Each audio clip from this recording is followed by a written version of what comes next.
Hello, my name is Hersh, And I'm Quinn. and this is the HERshyt show. A little bit about it, and you're gonna laugh, you're gonna cry, you'll probably cuss at me, but that's all right. I just want to bring to you the realization of what's really going on in this world that a lot of people are afraid to speak on.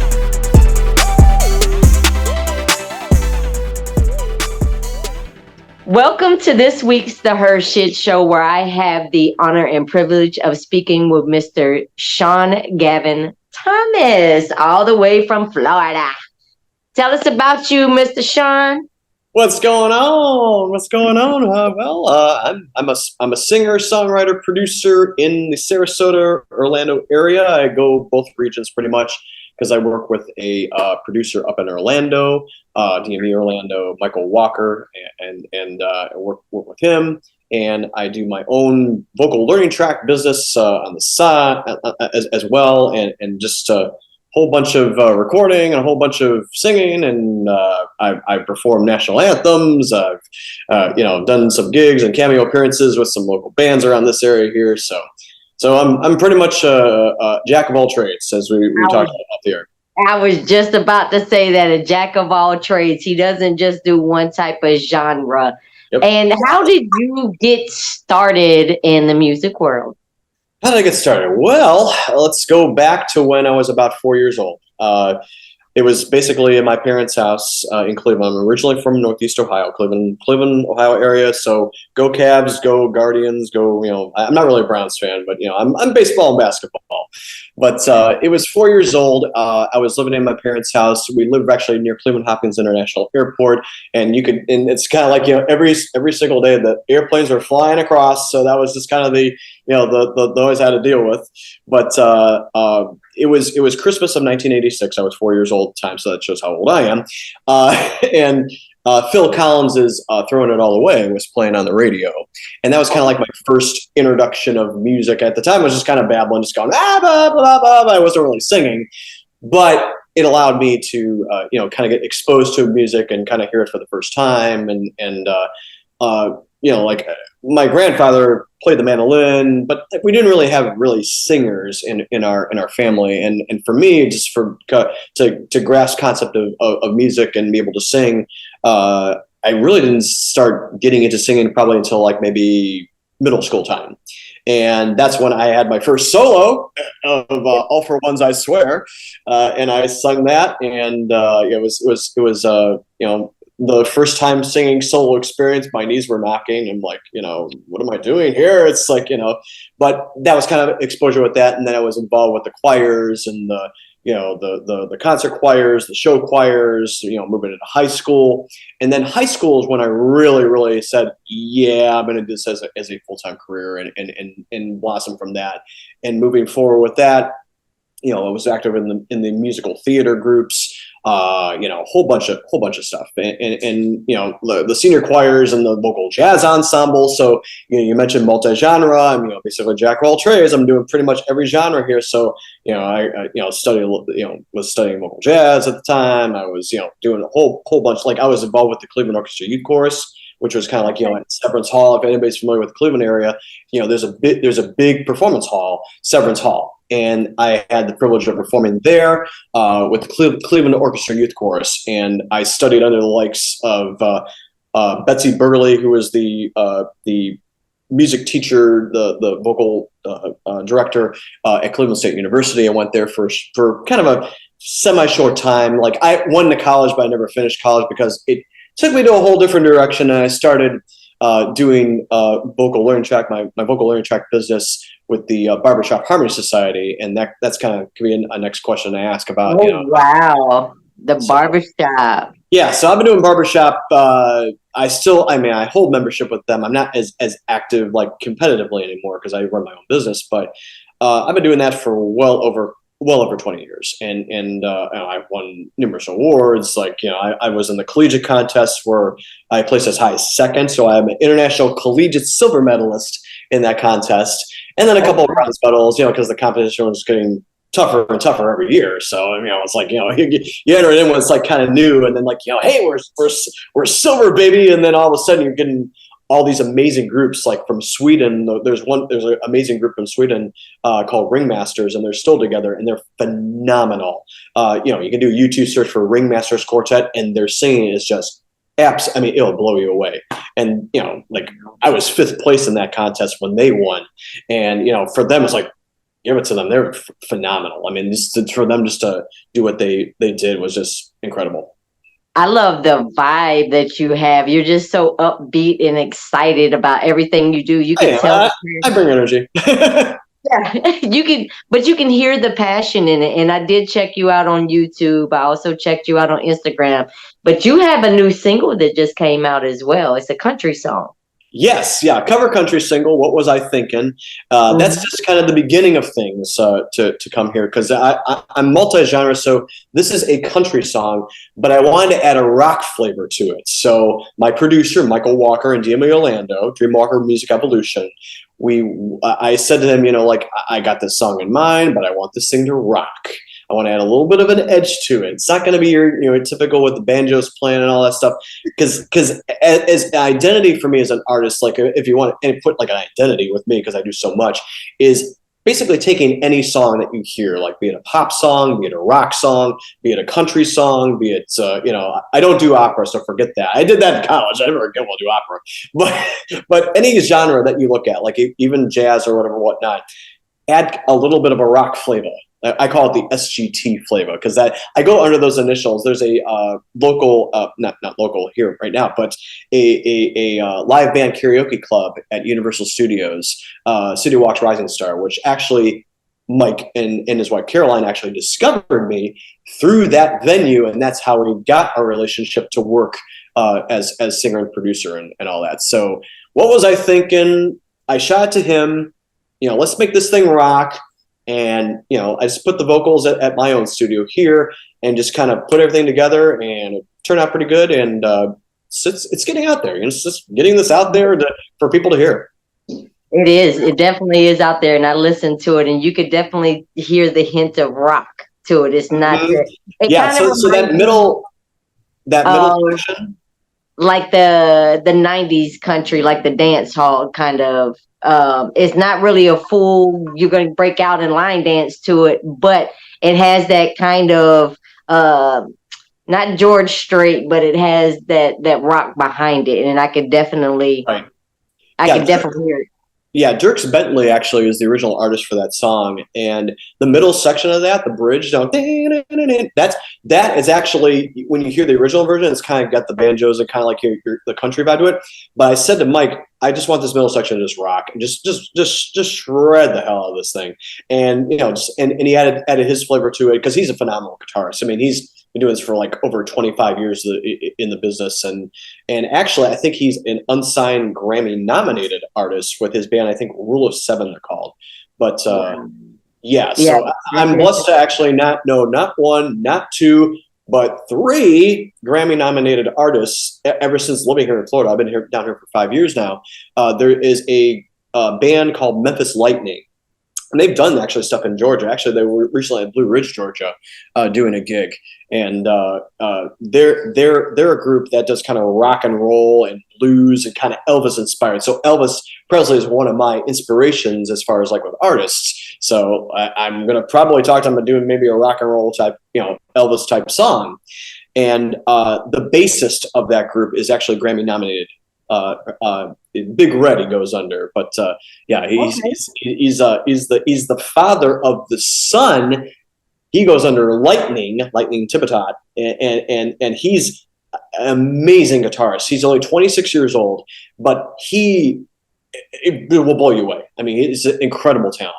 Now, there was some young artists that I met or did an interview on previously called The Reign of the Hated, and they are some amazing bass players. Like, they can rock out as well. So you might want to check them out as well, and just send me a link. I'm always game for checking them out. Are they in the Georgia area, or we're about to? No, they're in the Jersey area. Okay, up in Jersey. Okay, yeah, I've got some clients up in Jersey that I work with. Ophelia and Kane, and they are amazing when it comes down to the bass guitar. Like, You could definitely hear it in them, and you could tell that it's a passion. And I can tell that the singing part is a passion for you, and I can hear the craft, like just everything that you want to get done. Now, what took you to Florida? You said you've been there for 5 years, but why did you move from Ohio to Florida outside of just I mean, it's several reasons. I mean, there's a lot of reasons. Like for me, I was just getting sick of the cold.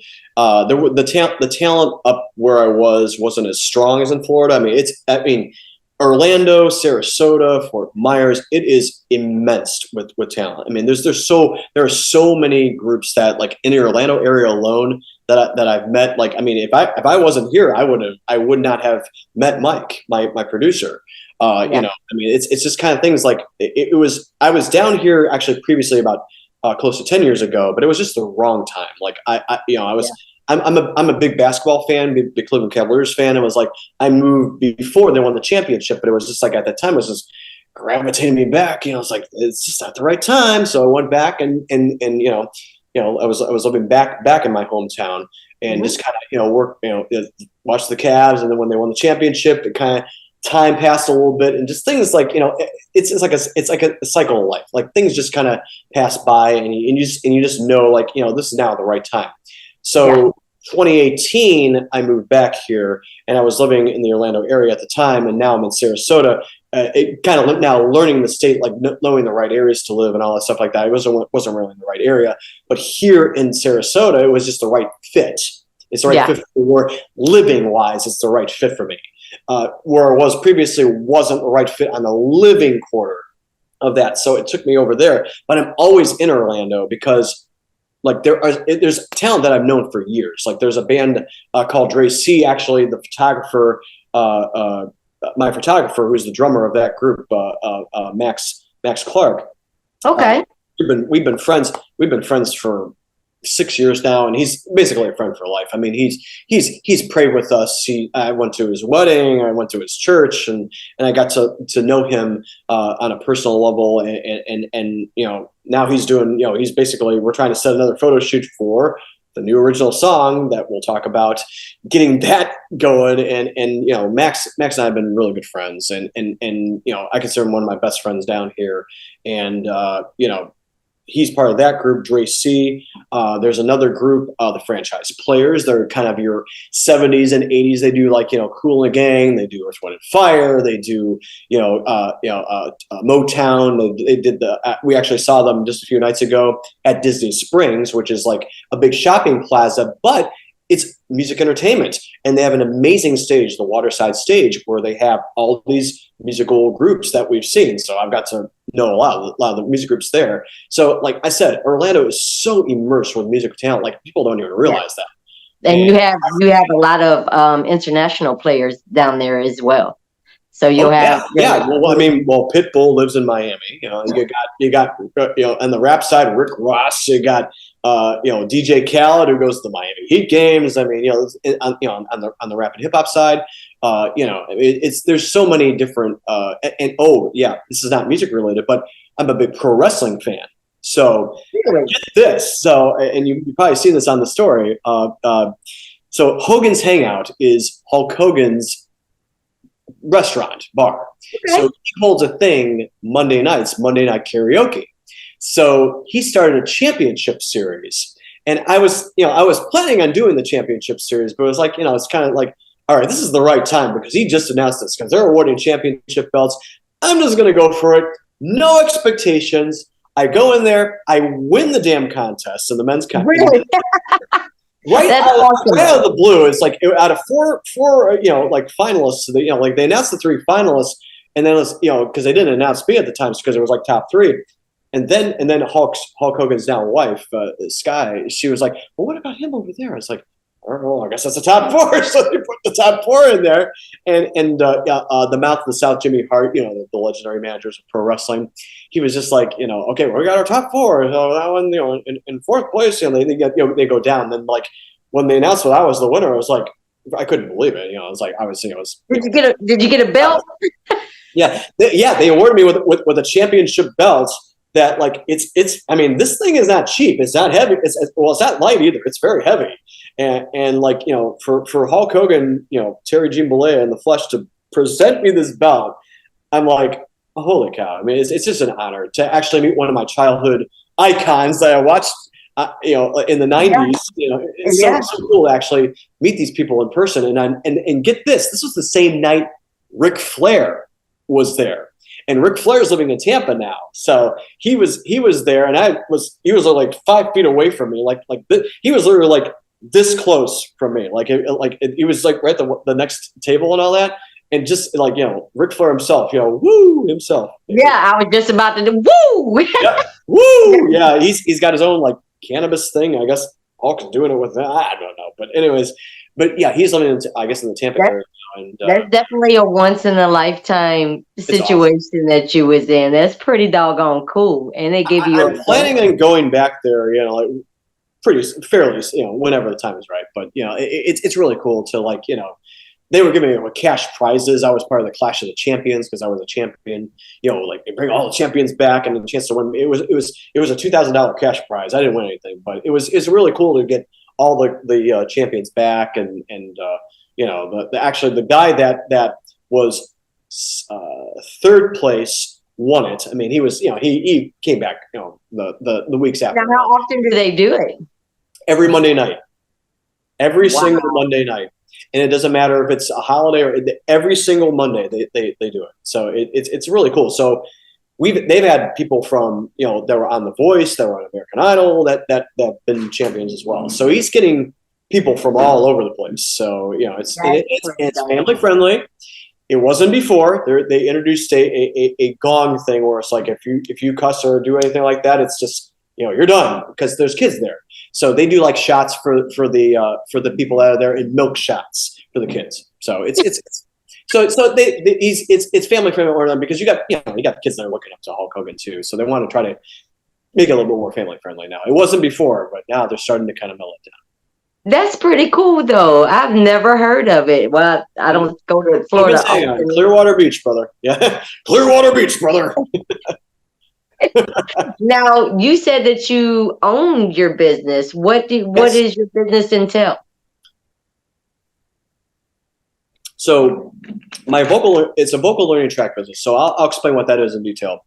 So, vocal learning tracks. Learning tracks in general are guides to learn new music. So for me, it's vocal learning tracks. I basically sing, in this case, all four voice parts, usually at a time. So it's the tenor, lead, and baritone and bass. And vocal learning tracks are used to help aid singers. Okay. For learning new music. So your voice part would be like if it's on two speakers would be on the left channel, and the other three parts would be on the right channel. And you can isolate your voice part so you can hear it alone, or you can hear, or you can hear it with it. You can balance the mix with, kind of the panning of the track. So I have like a full mix down, which is like the full song, how you would hear it, like all the stuff you heard on YouTube. That's like the full, like kind of the full mix down, the whole shebang of it. And then you have your part left tracks and your part predominant tracks. And then part missing tracks where the part is completely missing from the mix. So like, for example, if I'm singing like anything that's a cappella and I want to make sure I'm kind of knowing what it is without having to hear the crutch, I can actually practice, I practice to myself and I practice to other people that do this full time. There is actually an individual, I'll gladly give a shout out and prop to him. His name is Tim Warwick. Tim Warwick owns timtracks.com, and he's been doing it just as long as I have, and it's a full-time venture, and he does everything here. And Tim is known for the guy that can hold notes forever. I mean, he can hold notes. I'm trying to think the longest note he's ever held, at least 35 seconds. 35, 40 seconds. I sound like the cat off of Tom and Jerry trying to sing. Oh my God. They say that a lot of people that have heard him, it's like he has like leather lungs. I mean, it's just amazing how he can hold it. For me, I can't do that. I just, that's something editing can't fix. But like with him, he's, immensely talented. He's been doing this for a long time. He actually has met David Phelps, and sorry about that. That's just a phone in the background. But oh, it's fine. Okay. Not in the background. But anyways, David Phelps is actually one of the inspirations and one of the vocalists, and he's sung with him. He has a quartet called Vocal Spectrum, and he's went all over the world with that quartet. He's been to Japan. He's been to, I think, Germany and New Zealand and all around the continental United States and Canada. And that's what the Barbershop Harmony Society, like, if you're in a good quartet, like I've done some festivals. We talked about this actually off the air. Kennesaw State University with my past quartet new release.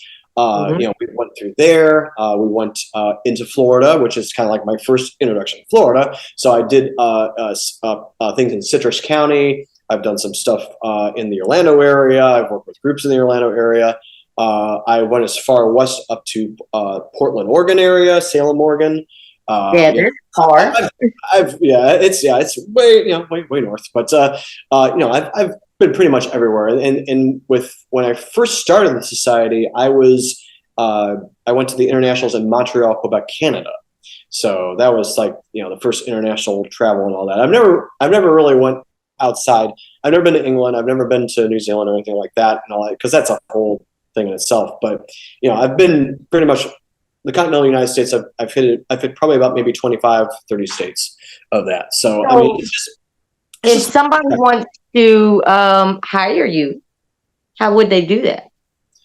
Well, I mean, you just contact me on my socials. I've got Shawn Gavin Thomas Music at Facebook, and Instagram is the same handle, and YouTube, and Shawn Gavin Thomas Music at gmail.com is my email. And it's right now it's just kind of getting the ducks in a row as far as live performances, like getting musicians for hire and all that stuff like that. So I'm working kind of on some post-game event concerts for the Florida State baseball minor league teams, for the MILB, the Major League Baseball, but it's the minor league teams for the Tampa Tarpons. So I've done the national anthem with them about 5 times, and it's. Well, what about I apologize, I didn't mean to cut you off, but what about the voice tracks that you were telling us about earlier? Oh yeah. So my vocal learning tracks. I've been doing that business for well over 20 years, and that was kind of a stumble upon accident thing. So when I joined the Barbershop Harmony Society, this was back in 2002, so it's a while.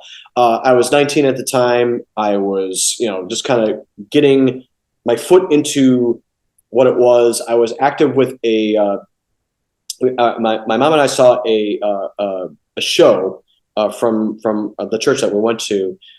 It was the North Olmsted chapter in North Olmsted, Ohio at the time, and they had a quartet called Gatsby on the show, and that was kind of my first hook with barbershop.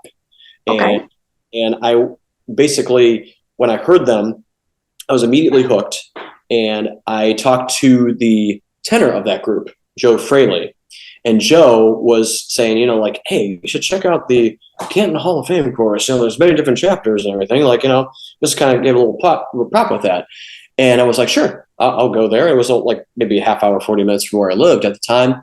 And I went to the Canton Hall of Fame course meeting, and they were, obviously amazed by my talent and heard me and all that. And one of the members who was, I still know him to this day, Phil Downey. I owe big props for my business, because he comes up to me and says, hey, you can read music like newspaper, right? And it's like, yeah, sure. What do you need? So he gives me this 4-track recorder. I mean, let's picture this as the 4-track recorder. It's like, here it is. And you're going to record, we're going to give you sheet music here. And can you sing all these parts of the song Christmas Eve in My Hometown? That was the very first learning track I ever did. It was a Christmas song.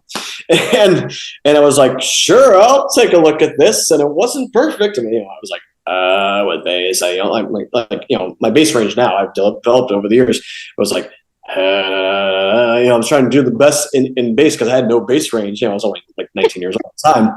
But, I did that and built it and worked from there. And it started to grow. I started doing just that chapter's learning tracks, basically redone their repertoire. And then I did a little traveling. I went to the Mid-Atlantic region in Pennsylvania and New Jersey and Alexandria, Virginia area. And I went to just kind of festivals, the Boat Landing Festival in New York. And that's when I got kind of exposed to another fellow by the name of Rich Taylor. And Rich well, we got to, it's like, like we heard your stuff. It's like, that's pretty darn good. There's a course actually in Hunterdon County, New Jersey that could really benefit from your services.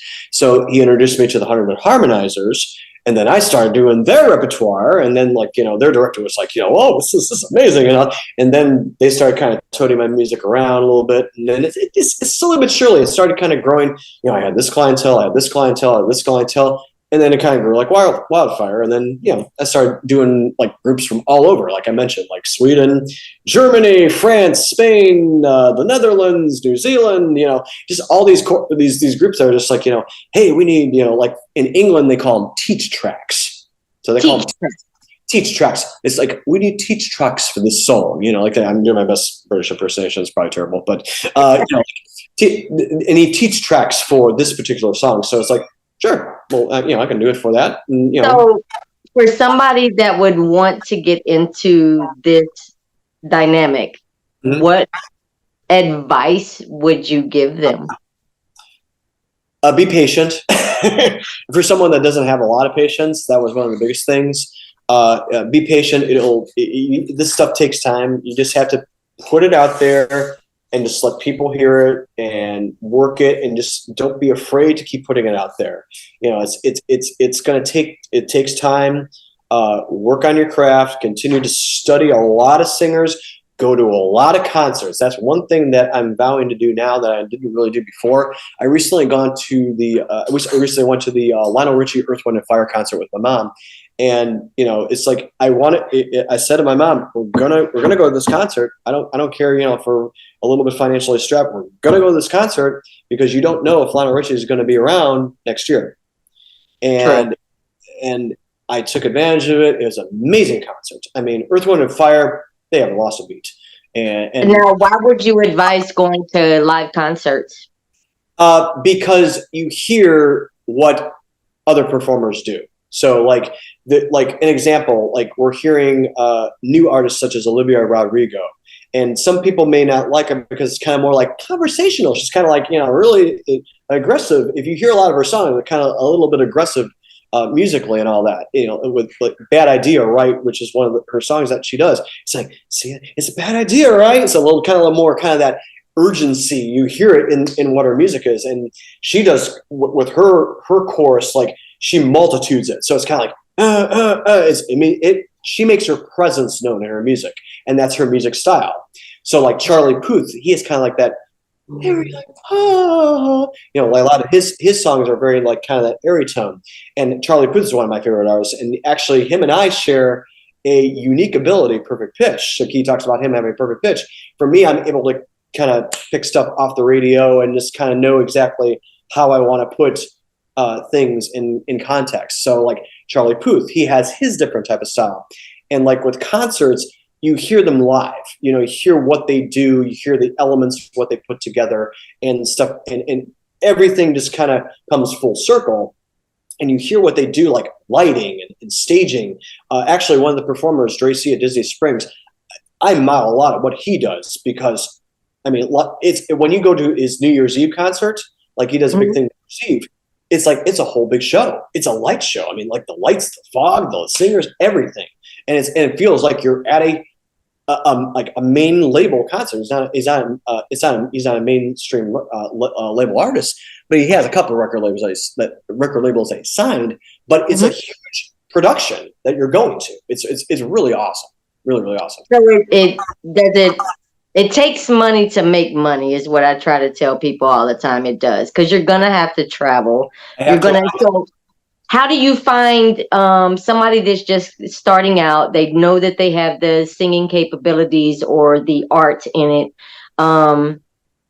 Where would they find shows to attend, or to compete, or to try to get their name out there? How would you advise them to do that? Yeah. So like I said, like I've been running my vocal learning track business for well over 20 years, and now I'm making a springboard as an independent artist. And the biggest thing that I've learned now as an independent artist is it's you.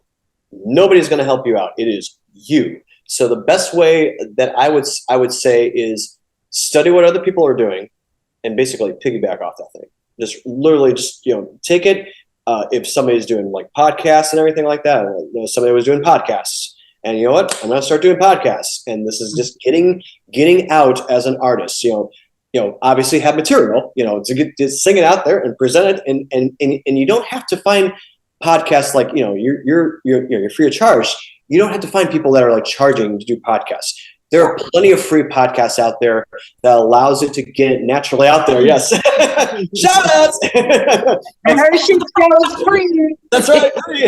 No, but I found plenty of free podcasts that you can, in video podcasts, like that are able to help you out and stuff like that. Like I did, several free podcasts, there's a Facebook group that I basically took. And there was like a whole list of like radio stations that was listed by email. And you know what? I'm just going to type this, kind of that. It sounds like the generic email, but I try to make it personal, obviously. I just say like, hey, how's it going? And everything like that. I like to have a song that I want to interview or I like to be interviewed, or have a song that I want to submit for a radio station. You just type it in, submit it there, see what happens. And they'll contact you.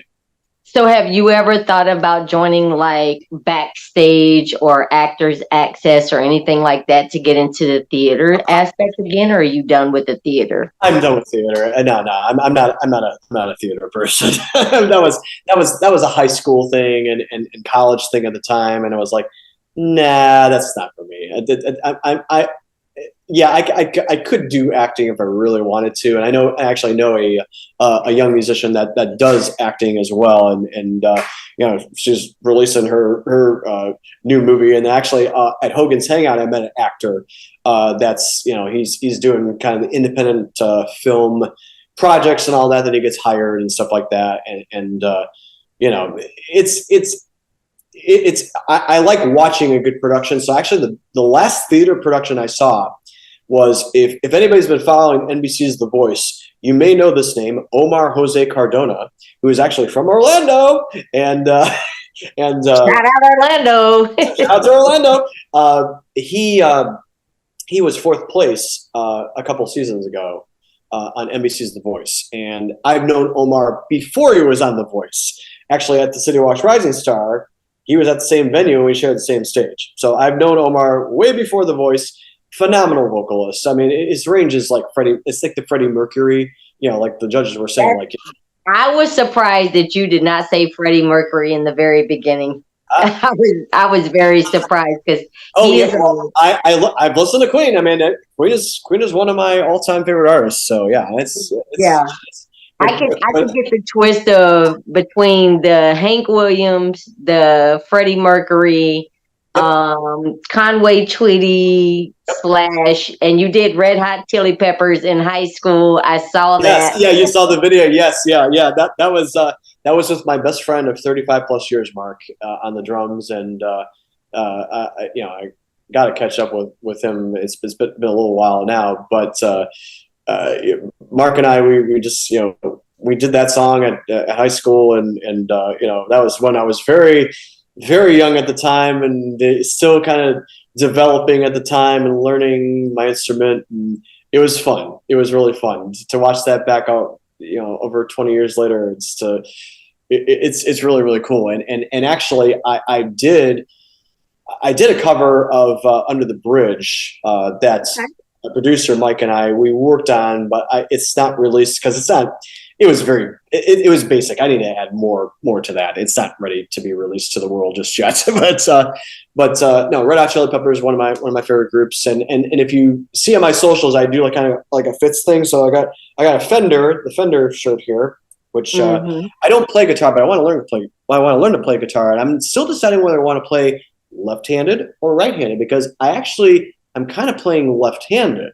So I might be kind of a Paul McCartney type thing here where I'm doing left-handed, because I was dabbling in left-handed bass. So that's one of my passions. I want to learn guitar and stuff like that, but I guess it'll come in time. So where do you see yourself in 5 years?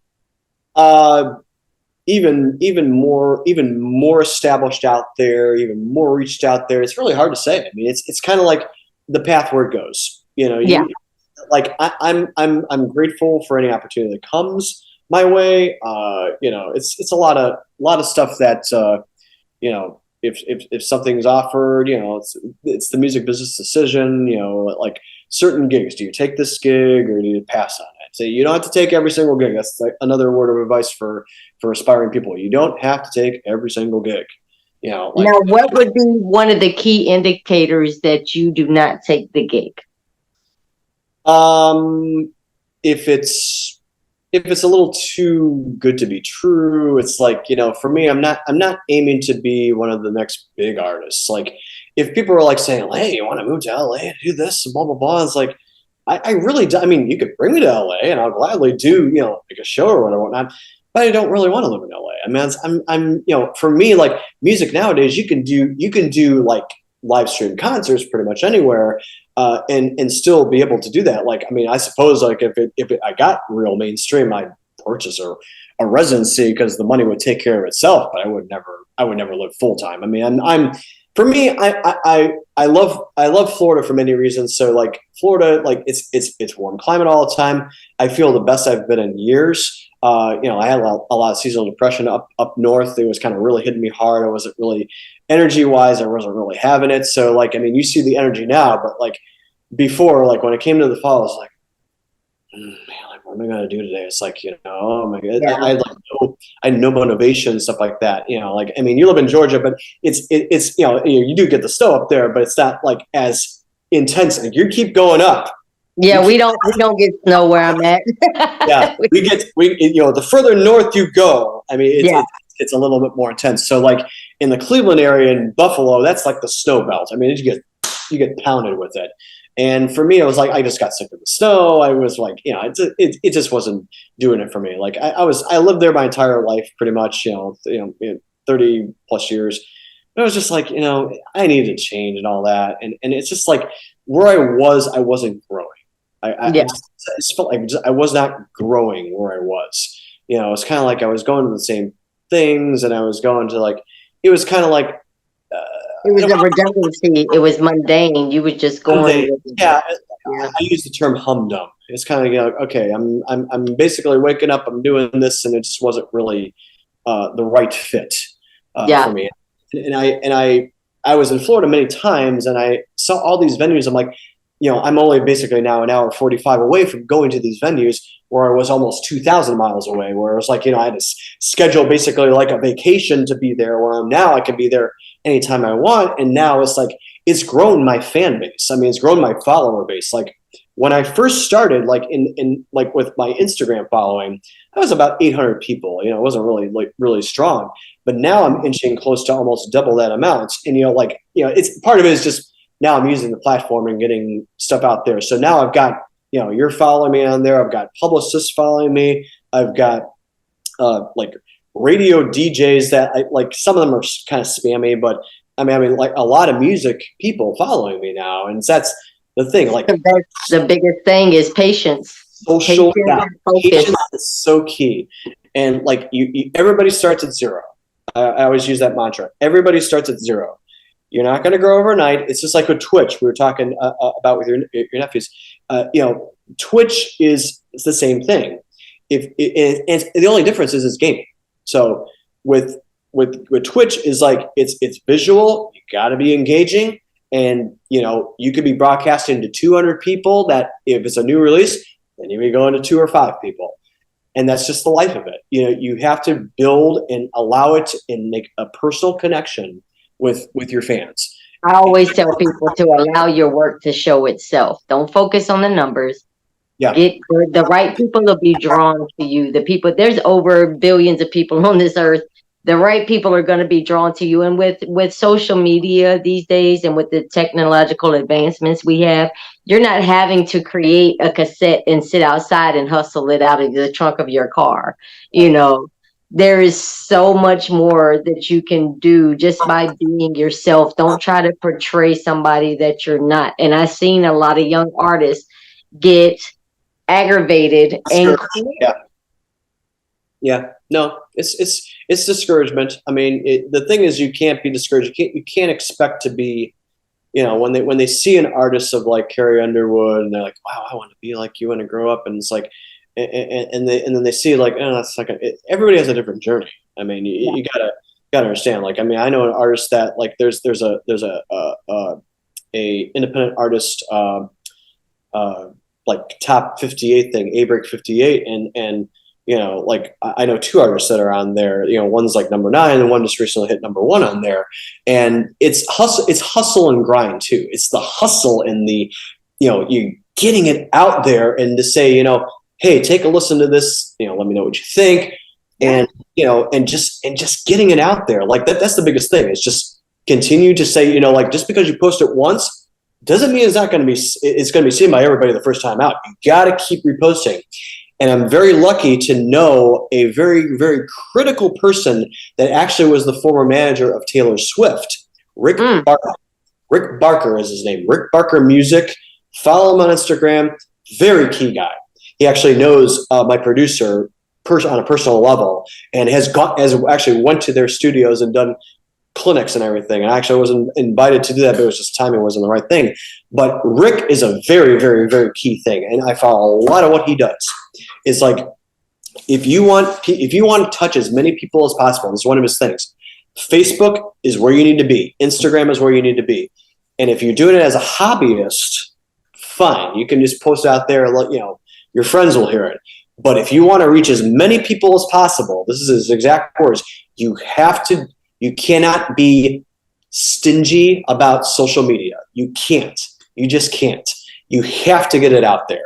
And if it's advertising, if you got to spend a little bit of money, if it's $5 a day, you know, it's not much. That's like as much if you're eating a Wendy's hamburger or whatever, whatnot, you know, use that $5, get it out there. Even if it's 40 to 50 people that you reach a day, just get it out there. And yes, as a friend of a friend of a friend, and word of mouth is going to take it far. It's virals. Like I said, all it takes is a viral video. Like in one case, I know one artist that they did a viral video and it had 30,000 views, and that's what got their base up. And the algorithm changes a lot too, so people have to understand that it's not going to be. Just because you're up top today doesn't mean that you're going to get 30 more thousand on the next video. It's just like I was talking about with Twitch. You could have the next big game that comes out, 500 to 1,000 people are watching. They think like, you know, I've made it. You know, this is it. Wow, we got like 1,000 people. It's like, this is pretty cool. And then the next day you get 2 or 3 to 5 people watching. You know, so you have to take the bad with the good, and a lot of people don't understand that. And you're not going to be for everybody, no matter what you do, music or otherwise. You're not going to be for everybody, and that's okay. Oh yeah, absolutely. And that's why, like, I'm multi-genre. Like, I love rock, but I love country. I love pop. I love doing everything. And that's kind of like you say for hire. It's like I have a variety of songs that I can do for you. I've done big band swing, like Frank Sinatra is one of my inspirations. Elvis Presley is one of my inspirations. James Hetfield from Metallica is one of my inspirations. Charlie Puth on the pop side is one of my inspirations. Like Barbershop Harmony vocals. Spectrum is one of my all-time favorites quartets. Do YouTube search. Anybody who's watching, you know, you'll be amazed at what Tim Warwick does. He's the tenor singer of that group. You know, there's tons of inspirations that I draw from, and musically, like my creative process is like, do I want to go this way? Like Jason Mraz, his new song, I Feel Like Dancing is one of my favorite songs right now. I love it. I mean, it's just his creativity lyrically is just like, holy cow! Like, where is he getting these lyrics from? And he's just an open book. He's literally, it's like da da da da da da. He's very rhythmically driven. If you hear a lot of his songs, I'm having to listen to this about 150 times just to get the lyrics down, and it's tough. Wow. I mean, it's very tough to learn his songs, and he's one of my big inspirations as well. Oh, that's awesome! So, just to track back and double back, you are advising patience. You are advising understanding. You're advising to not have high expectations, but go with the flow, because there are going to be no's along with those yeses. Do your research and just pretty much use your common sense when it comes down to it. Don't sign any contracts blindly.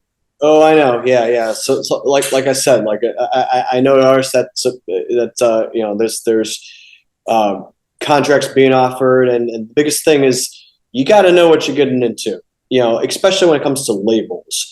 If you're not like with record labels, like I'm not signed to any record label or anything like that. First of all, I'm still kind of in the discovery phase. I've only got about maybe close to 1,600 followers on Instagram and just a little over 2,000 on Facebook. Once you start getting in the bigger end, like that 10 to 20,000, 30,000 range there, you're going to get more eyeballs on you and promoting yourself and getting yourself out there. And, with me, like, sometimes not signing a label is the best thing to do, because certain labels will be like, well, we like you, but we want 50% of the cut or 70% of the cut, and you're getting this. And it's like, I don't know. It's like, I need to make this, I need to make for a living doing this. And, if you're taking so much here, I don't know if this is a good deal, and that's part of the music business as well. I mean, that's always get a lawyer involved. Get somebody, the smart people to. This is stuff I'm still learning as an independent artist as well. It's like it's the study behind it and stuff like that. For me, I'm here to have fun. I'm here to make music. I am here to have a blast. I am here to entertain you and to have fun with it and to meet new people and to perform at different venues. And just like, like Florida is immense with venues. I mean, there's Shepherd's Beach Resort in Clearwater Beach, which is the sunsets. You got to see the sunsets. I mean, they're amazing, absolutely amazing. City Walks Rising Stars, where I got most of my notoriety. A lot of my fans come from that live band karaoke club right alone. And people are just like, they hear me. And it's like, wow, you're awesome. It's like, and I give them my social medias and they follow me. And I know musicians that have followed me, like one that's living in Nashville now and one that's, some in the Orlando area, some in Sarasota, some in Fort Myers, like it's just traveling, just networking, going to concerts, going to shows and talking to these musicians. Do not be stingy. I mean, just say, hey, I'm a singer and musician myself. You were awesome up there. Exchange social medias, talk, collaborate, talk to people. Don't be afraid to do that. If they give you the stink eye or if they give you the cold shoulder, okay, whatever. But at least you talk to them. And at least you got a chance to explain who you are as an independent artist. Yeah, then you have to be able to take, like you said, you have to be able to take the bad with the good, because not everybody is going to care to hear you at that moment. But guess what? You never know what's going to happen in the future. They might be asking you to come on and do a piece on the song or something like that. Right, right. Like I said, one of the artists that I know, she just recently did a kind of like a collaboration, kind of a feature of like background vocals for another artist that my producer worked with, and they all work with the same producer. So yeah, you never know. You never know. So definitely it has been an honor speaking with you, Mr. Shawn. Thank you. I love hearing about your travels. Well, there's a lot more to come. I have another potential interview that I'm setting. I'm going to Miami for that one. And it's kind of in studio thing. It's just kind of getting things set with that, but it's every opportunity that I get is, I take it and review it and see if it fits for me, and I just go from there. Yeah, most definitely. And thank you for coming on to the HERshyt show and honoring us with you. I have been following you. What has it been since like July, August time frame? I think that's when we bumped like that. Well, I was living in hotels at the time because like I just recently moved in my new place here, and it's just like, I knew I couldn't do it then because I'm literally in a hotel room, and it's like I wanted to kind of like, I'm just kind of just like the back wall of what I'm doing here. Actually, I had to move my computer from my studio room because my studio room is painted black, and I'm still working on the studio thing. I just wanted to have enough ample light to do it and everything. But yeah, so yeah, I was like in hotels at the time, so it was fun going with that. I remember the emails. You were transitioning, and I happened to be in Vermont working my regular job, so it was crazy. But you have honored us before the end of the 2023 season of the HERshyt show. You were one of the final ones that we are doing this year, so you will get out there. we're not thousandaires. We don't have a lot of followers, but we support indie artists. And I do thank you for coming on the HERshyt show and sharing your story and giving advice to those that are following in your footsteps. Yeah, the best I can. I mean, it's the best I can. Do you have any final words for your followers, your fans? Well, I mean, for those who are brand new watching this, you can follow me on the socials. Facebook.com/Shawn SHAWN Gavin GAVIN Thomas THOMAS music. So that's all one word. So Shawn Gavin Thomas music. That's Facebook.com/Shawn Gavin Thomas music. And then Instagram is same handle, Shawn Gavin Thomas music. And then YouTube, I have a YouTube channel. That's got a mixture of things on there. YouTube.com with the @ you got to put the @ Shawn Gavin Thomas music, and that'll take you to my YouTube channel. And I used to have a TikTok, but I'm kind of, I don't know. I just use those 3 for now. But I post regularly, and all the happenings that I do, and kind of everyday lifestyle stuff as well. So, and if they have any questions about your business, what is your email? Shawn Gavin Thomas music @gmail.com. So it's very, very, very simple. There you go. Well, do you have anything that you would like to ask of me before we leave? Nothing really. The show is all about you, my dear. So you have my email address. And until next time. And hopefully we'll be doing we could do an in-person thing in Georgia, because I passed through Georgia. So we will definitely be doing an in-person live show and now you're starting to get into what I got planned later. Oh my goodness. But that's okay. We will be within the 5-year goal when we started this was actually having an in-house studio to where we could do live shows. So yes, that would definitely be an honor for you to come on stage and come and have a sit down with me and the co-host Flea at the same time, because she also loves music. That's right. Hey, have her follow me. You got to build the follower base, right? Yeah, we're getting the base out there. Right. But it has been a privilege, and I do thank you again. And until next time, this is the HERshyt Show. Right. Bye. Be sure to log on to youtube.com and subscribe to the HERshyt Show at TheRShytShow.